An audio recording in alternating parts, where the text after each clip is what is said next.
Hello, my name is Eddie Tofpik. I'm Head of Technical Analysis and Senior Markets Analyst at ADM Investor Sales International Limited. And here is your weekly technical analysis of LME 3-month copper, aluminium and lead.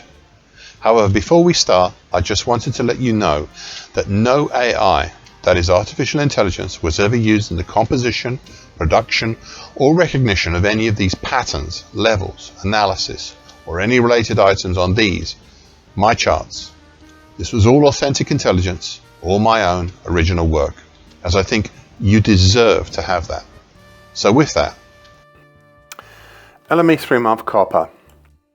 In January, I compiled and published my annual video commentary on LME 3-month copper. Please look on the YouTube index to find it. In this, I looked back and found a very relevant technical pattern for the action seen since mid-December last year. That key piece of evidence is recreated here on this daily chart and is the bright red 2009-2016 bullish shift pitchfork.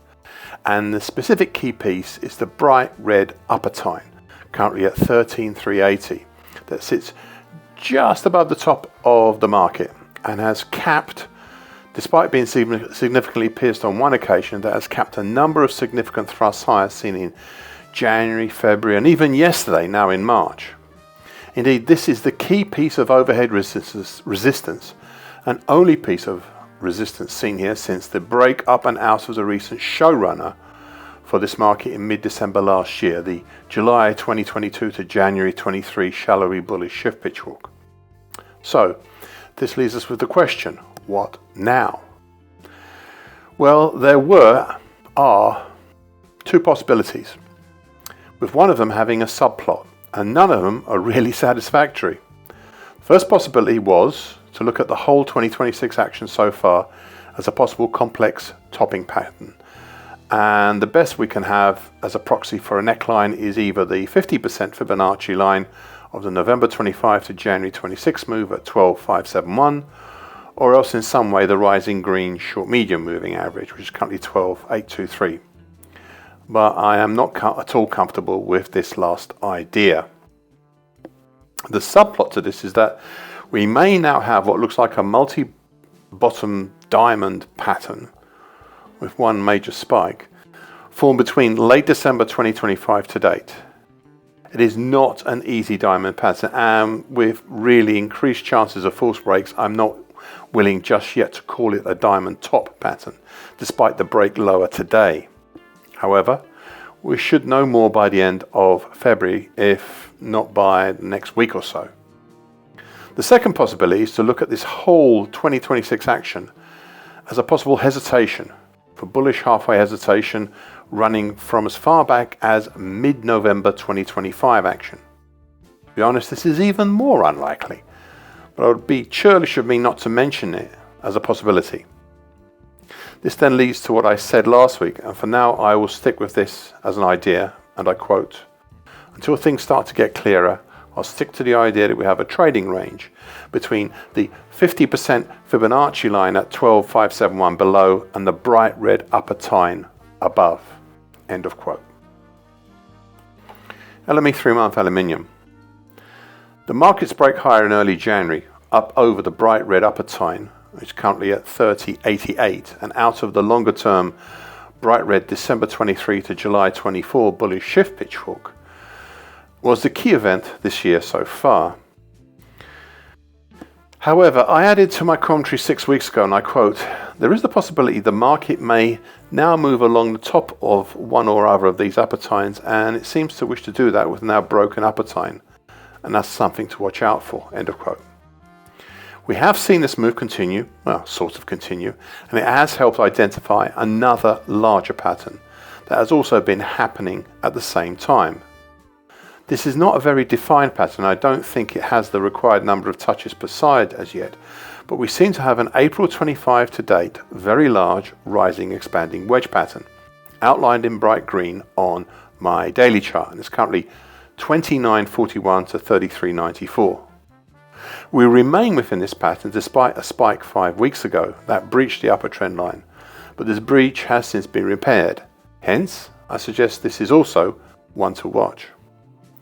Interestingly, the action from December last year to date has also lent itself to be seen as a possible diamond pattern, but not, repeat, not to the same level as the one in LME 3-month copper. Here it looks less integrated, and we have a contrarian move higher yesterday and today. These two moves higher have allowed me to draw a new mid-December 25 to start of February 26 dark blue bullish shift pitch hook.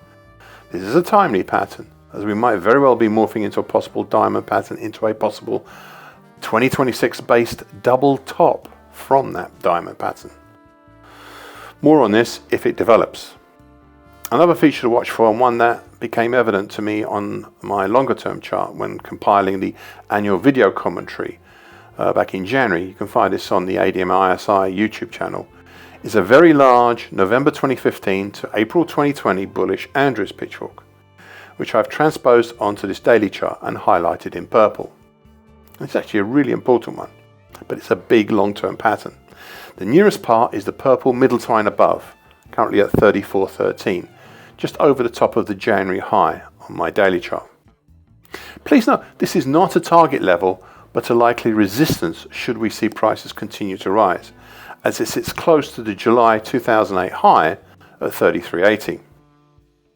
Now, 2 weeks ago I said, and I quote, "I am considering running an optimized uptrend, possibly from late January or even as far back as November last year, just below the green short medium moving average, currently at 30.89.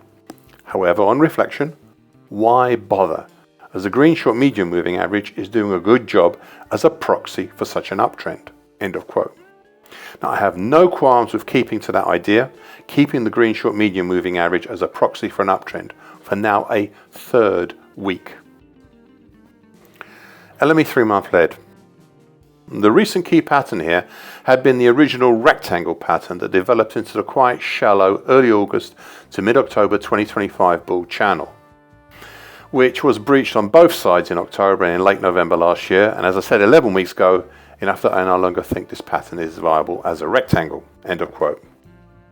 The recent break lower from this pattern halted in mid-December last year at the 38.2% Fibonacci line for the whole of the 2025 move at 1939. Please remember that level, forming a 3-day bullish morning star pattern and moving higher up to test the high of 2025 late 7 weeks ago at 21.05 and failed.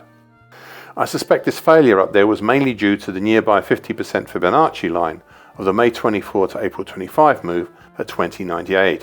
Indeed, I think this caused this high and the high back in November last year, as well as the earlier in January high this year.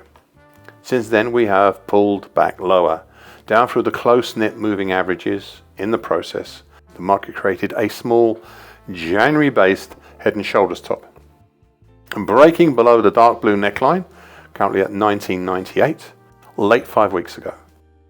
The primary target at 19.64 was reached 4 weeks ago, but we still have opened the secondary, harder to reach target X1, down below that important 38.2% Fibonacci line at 19.39, down at 19.21.